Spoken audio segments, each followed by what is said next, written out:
바람피는 남편과 아내의 비율은 간 통째가 없어질 무렵부터 누가 더 많다고 할 수 없을 정도로 거의 동일합니다. 그런데 이전과 다르게 최근 몇 년 동안 바람피는 아내들에게 나타나는 공통적인 특징이 있었는데요. 그것은 바로 것입니다. 안녕하세요. 최변TV의 최선혜 변호사입니다. 최근에 이혼 소송을 당하는 여성분들의 상담이 많이 늘었는데요. 이분들 중 상당수는 아내분들이 바람 피우다가 걸렸다는 겁니다. 이렇게 바람 핀 아내들과 한 달에 수십 건씩 상담을 하다 보니까 예전과 다른 특징들이 있어요. 그 특징이 뭐냐? 바로 내 자식은 내가 키운다는 겁니다. 왜 자식이 영순이면서 바람을 피울까요?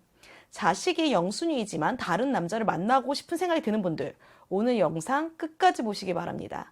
그래야 나중에 땅을 치고 후회하지 않습니다. 예전에는 바람 피면 남편이고 자식이고 다 버린다고 하는데 왜 요즘은 바람 피우는 여성들이 내 자식은 내가 키운다는 생각을 강하게 가지고 있을까요? 그 이유를 보면 한 3가지 정도로 정리할 수 있겠더라고요. 첫 번째, 이혼 결심을 했다. 그런데 여건상 이혼할 수는 없다. 그 여건은 대부분 아이 때문입니다. 남편의 가정폭력, 가스라이팅, 섹스리스, 배우자에게 법률상 유책 사유가 있을 정도로 문제가 많거나 대화 단절 등으로 정상적인 부부라기보다는 쇼윈도 부부라 혼인관계가 사실상 파탄에 이른 경우가 많습니다. 그런데 아이를 생각해서 경제적인 이유 등으로 아직은 이혼을 할 수 없는 거죠. 그리고 혼자 아이를 키우기 위한 경제적인 독립하기 위해 준비하고 있으면서 마음속에서는 더 이상 부부가 아닌 경우가 많아요. 두 번째는요, 아이 케어에 절대로 소홀하지 않는다는 것입니다. 이분들한테 아이는 영순이에요. 그래서 절대 아이를 포기하지 않아요. 아이에게 집중해야 되는 시간에는 절대 내연남을 만나거나 연락하지 않습니다. 그래서 절대로 아이들이 엄마가 아빠가 아닌 누군가를 만난다는 사실을 알지 못하는 경우가 대부분이에요. 그래서 꼭 남편과 아이가 있을 때 누군가를 만나다 보니까 오히려 여성들이 들키는 경우가 훨씬 많습니다. 아내의 부재 시간을 남편들이 알 수밖에 없고요. 평소의 패턴과 다르다는 것도 더 금방 눈치챌 수밖에 없더라고요. 세 번째, 들켜서 이혼을 당하더라도 속 시원해야 한다. 하지만 위자료에는 다수 억울해한다 라는 공통점이 있어요.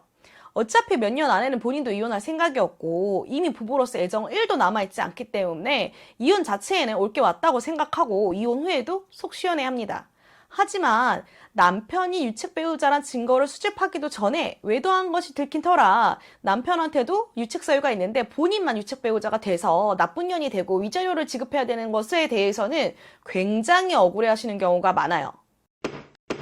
오늘은 바람을 피고 남편은 버려도 자식만은 버리지 않는 아내의 공통점 3가지에 대해 말씀을 드렸는데요. 제가 이런 주제로 오늘 영상을 찍는 이유 중에 하나는 이미 마음속에서 이혼 결심을 했고 남편이 이미 내 마음속에 남이라면 절대로 먼저 바람 피지 마시고 혼인관계를 정리하시라는 거예요. 마지막 단 한 번의 실수로 유책배우 되지 마시고요. 기존의 관계를 정리한 후에 다른 인연을 만나시기 바랍니다. 상대방이 99번 잘못하고 내가 한 번 잘못했는데 위촉 배우자로서 위자료까지 지급하고 나쁜 년이 되는 건 억울하잖아요. 이미 배우자에게 질려서 이혼을 생각하고 그래서 누군가를 만나고 싶다면 제발 이혼하기 전에는 스스로를 유책 배우자가 될 그 건덕지를 1도 만들지 마시기 바랍니다. 그러니 순간의 선택으로 후회하지 마시고요. 앞으로 여러분과 여러분의 자녀를 위해서 현명하게 대처하셨으면 합니다.